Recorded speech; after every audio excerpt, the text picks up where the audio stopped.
It all started in that place, among so many faces and so many people.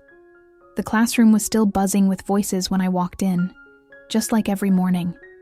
The sunlight streamed through the tall windows, warming the wooden floor and bathing the rows of chairs in a soft golden hue.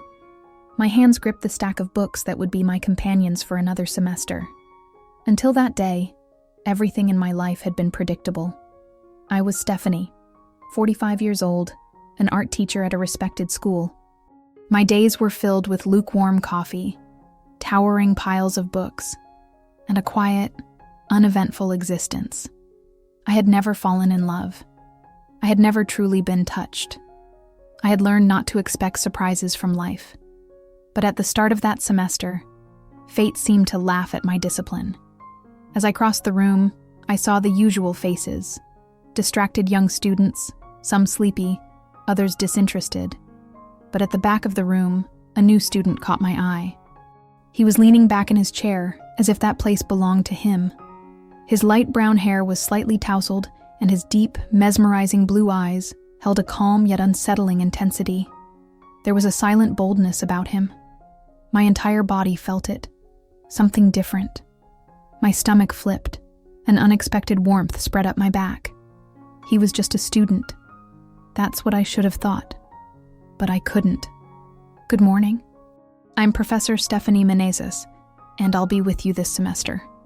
My voice came out steady, but my body felt his presence like a heavy force in the air. As I spoke about the reading schedule, part of me was distracted. I could feel his eyes pinned on me. Focused. Intense. He wasn't on his phone. Wasn't talking. He was just staring. As if he could see beyond my clothes, beyond my title, beyond the woman I had become over the years. His gaze stripped me bare. At the end of class, while the students filed out, he stayed. He walked toward me, firm steps, a subtle smile on his lips. "Professor Stephanie," he said in a deep, mature voice. "I'm Michael. I just moved to town. I hope my presence won't disrupt your classes." The way he said my name touched something inside me I didn't even know existed. I tried to maintain my composure. "Welcome, Michael. I hope you find something inspiring in our studies." He smiled. "I already have." And then he left, with the same tranquility he had when he arrived. I stood there, feeling like a wave had just crashed through me. That afternoon, I went to the bookstore as usual. Walking between the aisles of books had always been my escape. But as I turned a corner, there he was, sitting on the floor in the classics section, flipping through a book. He saw me, smiled.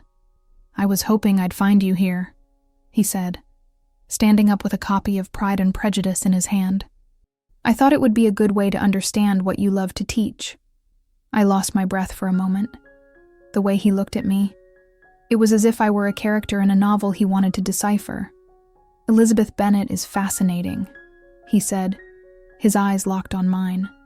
"Strong, determined. She reminds me of you." I felt my cheeks burn. No one had ever compared me to a character. No one had truly seen me. "Michael, you're too young to understand. And you're too closed off to see how much you capture my attention because of it." His words struck like lightning between us. No sarcasm, just raw truth. I turned away, trying to contain what was already erupting inside me. Every cell in my body was at war. He was just a student, but he didn't feel like one. In the days that followed, everything worsened, or improved, depending on which part of me was in control. Michael was always there, at the back of the room, his eyes fixed on me. When I spoke, I felt his gaze travel across my skin. It was unbearable. It was intoxicating. One afternoon, walking down the school hallway, he was leaning against the wall, waiting for me. Without a word, he handed me a book, Anna Karenina. "I want to understand what's in your mind," he said, his calm tone making the air around us heavier. "I want to understand you. You shouldn't." I tried to argue, but he cut me off, stepping closer. I felt the heat of his body inches from mine. "Stephanie, don't tell me this is just my imagination." His voice brushed against me like silk. "When you look at me, I see it." I closed my eyes. My mind screamed, no. My body whispered, stay. When I opened my eyes, he was still there. Present. Alive. Intense. You need to go, I murmured. But the words came out weak, almost a plea. He respected it. He stepped back. That doesn't change what I feel. As he turned the corner, my phone buzzed. You can fight what you feel, Stephanie. But you can't deny it. I can't. I sat on my couch holding my phone, heart pounding, mind at war. That's when I started losing control. Night fell heavy. From the window of my apartment, the city lights looked blurred, distant. Inside me, chaos. The vibration of the phone still echoed in my memory. You can fight what you feel, Stephanie, but you can't deny it. I can't. I read that message over 20 times. Each word was both a caress and a provocation. He wasn't just a student. He was the first living flame to ignite inside me in decades. I closed my eyes, tried to convince myself it was just loneliness, a fantasy, a hormonal outburst. But then I saw him again. Those piercing blue eyes, that deep, calm voice, the way he said my name like he was touching my soul. The next morning, I went to school determined to be firm, professional, ethical. But as soon as I entered the classroom and saw Michael sitting in the back, leaning casually, that slight smile on his face, everything collapsed. During class, I tried not to look at him, but every time our eyes met, my body reacted before my mind could intervene. A warmth in my chest, a knot in my stomach, a dampness between my legs I couldn't ignore. My body was screaming what my mouth would never dare to confess. At the end of the class, the students filed out, all except him. He came closer, walking as if he already knew the way. "Professor," he said softly. "Did you read my message?" "I did," I replied, trying to keep my voice neutral. And, "I think this needs to stop," I said, but my voice betrayed me, trembling. Michael stepped closer. Now, the heat from his body invaded my space. "You don't believe that?" "Not really," he said, his eyes locked onto mine. "You want me, and I want you. What more do we need?" My entire body shivered. I wanted to deny it, wanted to scream that he was wrong. But I couldn't. I can't. I whispered. "It's wrong." "It's not about can't," he said. "It's about want. And I know you want me." He didn't touch me. He didn't need to. His voice was the touch, his gaze, the pull. And in that moment, I felt the last thread of resistance inside me snap. That night, I received the second message. Tonight, 8 p.m., downtown bookstore, coffee room, just come. I sat in silence for minutes. Then I replied simply, "Yes." I arrived early. My hands trembled. My heart raced. Sleeves rolled up. He was already there, seated at a table tucked away in the corner. When he saw me, he stood up and pulled out a chair for me, like a gentleman or a patient predator. "You came," he said. "I shouldn't have," I whispered. "But you did. We talked about books." But there was another conversation happening in the silence between the words. His eyes held mine with such intensity that the air between us seemed thin. "Stephanie," he said suddenly, "you know I want you." I swallowed hard. The heat was already burning my skin. "Michael, this isn't simple. I'm not asking for simple. I'm asking for you. Just you." Then he took my hand. Just a touch. Firm, warm, without hesitation. But my body reacted like he had pulled me out of reality. It was desire. It was life. It was everything I had denied myself for decades. "Let's get out of here," he whispered. And I went. His apartment was small but cozy. Dim lights, a woody scent in the air. I stood in the middle of the living room, not knowing what to do with my hands, my body, my guilt. "It's been years," I confessed, "since I've been with a man. And it was only once." He didn't laugh, didn't mock. He simply nodded. "That doesn't matter. What matters is what you want right now." I lifted my eyes. He looked at me with a heated respect. a fierce tenderness. And for the first time, I told the truth. I want you. That moment, that whisper, marked the end of the old Stephanie. Michael approached slowly, held my face in both hands. His fingers were warm. The kiss came soft but loaded, as if he had been waiting for me for years. His mouth knew exactly where to go. His body fit mine like a melody I already knew. We moved to the couch. He laid me down gently. His hands traveled over my thighs, my belly, my breasts, as if memorizing my body from the inside. I trembled.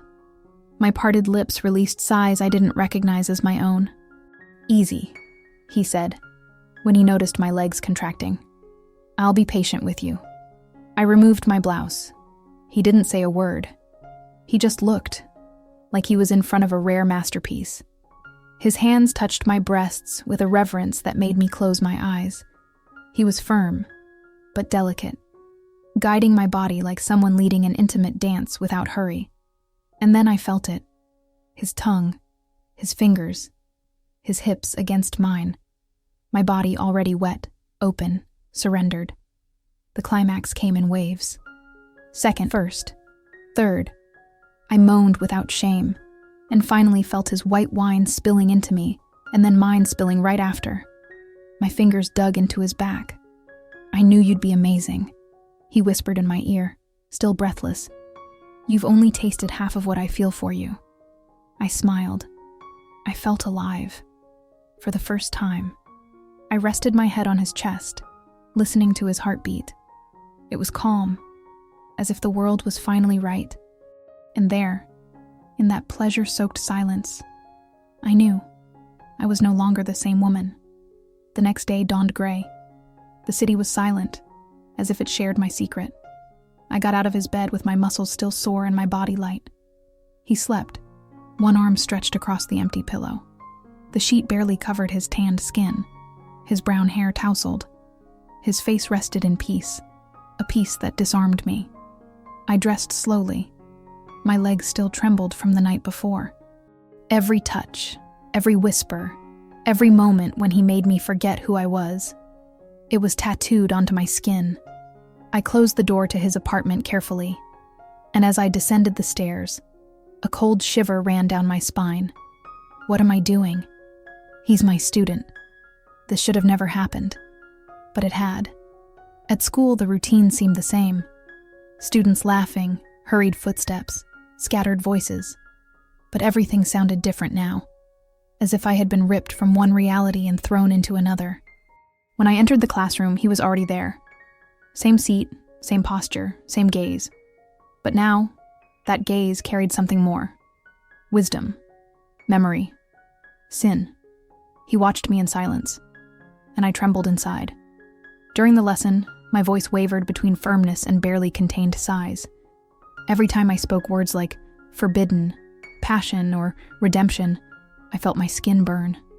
Michael crossed his legs, a slight smile on his lips, a subtle gesture but provocative. After class, he waited for the hallways to empty before approaching me. As always, as if he knew my resistance only existed in public. "Professor," he said in a low, intimate voice, "last night is still in my body." My eyes closed by reflex. My body remembered. It vibrated. "Michael, not here. Where then? Tell me. Because what I felt with you, I've never felt before, and neither have you. It was a mistake." "It was the most right thing I've ever done," he countered, stepping closer, until our bodies were only inches apart. "And you know it." His scent overwhelmed me, a mix of soap, desire, and madness. I stepped away, but I didn't deny it. In the following weeks, we continued dancing on the edge of the abyss. We spoke through coded messages, shared glances during class, accidental touches that made my heart race. Sometimes we met at his apartment, other times in discreet hotels tucked away in the city's corners. Each encounter was more intense, deeper, more dangerous. He discovered my body's secrets with the precision of someone who truly listened. He knew where to press, where to bite, where to caress. I came undone in his hands. I screamed. I cried. I rebuilt myself. And then I returned to school. The exemplary professor. The perfect disguise. But inside, I was someone else. Someone who had awakened and was now alive. One rainy night, as we lay together after yet another surrender, he held my chin and forced me to look at him. "Do you love me?" I hesitated. The word was too big, too dangerous. I don't know. You know, Stephanie? He ran his thumb over my lower lip. But you're afraid. I have everything to lose. Then lose it with me. My heart pounded. I loved him. From the very first glance. But what did that mean? The phone rang the next morning. It was the coordinator. A rumor was spreading. An anonymous tip-off. About an alleged inappropriate relationship between a teacher and a student. "Of course it's a lie," I said. My voice came out firm. But inside I was bleeding. When I hung up, I sat on the floor. Alone. Wrinkled clothes. Tear-filled eyes. I was about to lose everything. But for the first time I asked myself, what if everything I was before wasn't what I wanted anymore? The romance between Michael and me was no longer a forbidden fantasy. It was a messy, beautiful, intense, untamed reality. The world around us was crumbling. But in the midst of the ruin, our bodies still searched for each other. That night, I knocked on his apartment door. Hard. Once, twice. The door opened slowly. He looked at me. His face weary, his eyes red. He already knew. "Was it you?" I asked, my voice breaking. "Did you tell someone?" "Never," he said, firm. "I would never do that." I rushed to him, my fist pushing against his chest. "I lost everything. "You didn't lose yourself," he said, grabbing my wrists. "You finally found yourself." Then he pulled me close, held me tightly, and I broke down, sobbing like a child in his arms. "Are you going to leave me?" he whispered. "I don't know what to do. I'm broken." "Then let me rebuild you." The pain turned into desire. The anger turned into hunger. We kissed like we were hurting each other. We tore our clothes off without tenderness. The living room became a battlefield. My mouth sought every inch of him as if it were the last time. His fingers explored my curves like he was claiming territory.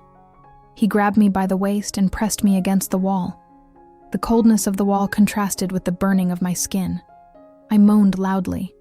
I screamed his name. He growled, bit my shoulder, turned me around, entered me. It was raw. It was real. The climax didn't come like a wave. It came like a hurricane. And again, white wine spilling deep inside me. I collapsed into his arms. And for the first time, I cried. From pleasure. From fear. From love. I spent the night sitting on the floor of his living room, my face buried between my knees. The laptop was still open, displaying the email, the evidence, the accusations, the silent sentence of my ruin, photos taken from a distance, screenshots of our messages, records of our meetings. Someone had been watching us. Someone wanted to destroy us. By morning, the whole school knew. I realized it the moment I arrived. The stares, the whispers, the principal waiting at the door. I was led to the coordinator's office like a criminal. They barely let me speak.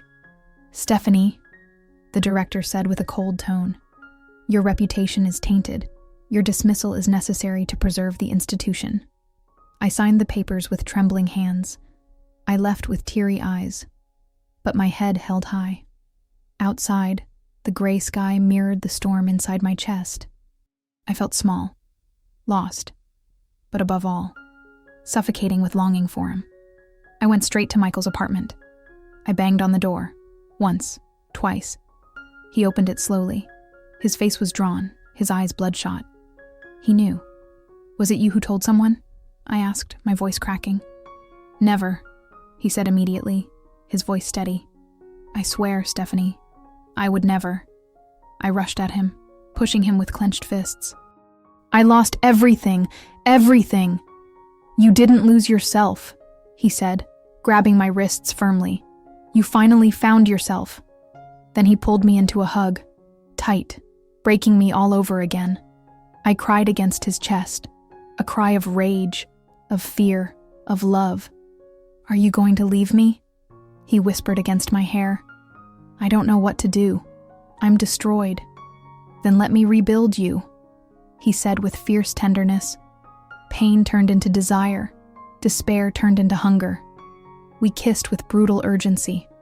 We tore each other's clothes off with desperate hands. The living room became a war zone. His mouth roamed my skin with a hunger that left me gasping. His fingers traced every curve like he was trying to memorize me forever. He lifted me by the waist and slammed me against the wall. The cold shock of the wall against my back heightened the heat between us. I moaned loudly, helplessly. I screamed his name. He growled, bit into my shoulder, spun me around and took me again. Deeply, hungrily. It was savage. It was salvation. The climax didn't crash over us like a tide. It exploded inside me like a hurricane, overwhelming and unstoppable. Again, his white wine flooding into me, mixing with mine. I collapsed onto him, sobbing, breathless, alive. He cradled me against his chest, his hand stroking my hair with infinite tenderness. "We'll survive this," he whispered, "even if we have to start over, far from everything." "You're willing to throw your life away for me?" I asked through my tears. "I'm not throwing it away," he said simply. "I'm choosing the only thing that makes me feel alive." 2 weeks later, Michael withdrew from school. We moved to a small town, a place where no one knew our past. We rented a modest house surrounded by trees where time moved slower. Our love wasn't perfect, but it was real, raw, irresistible. We built a life from the ruins, from the ashes of everything we had been forced to leave behind. I taught art at a small community center. Michael worked in a local bookstore. Sometimes when he watched me across a crowded room, that same old look in his eyes, I still shivered, still felt that first forbidden spark. Only now, there was no shame, no guilt, only us, only what we had fought for, only what no one could ever take away again.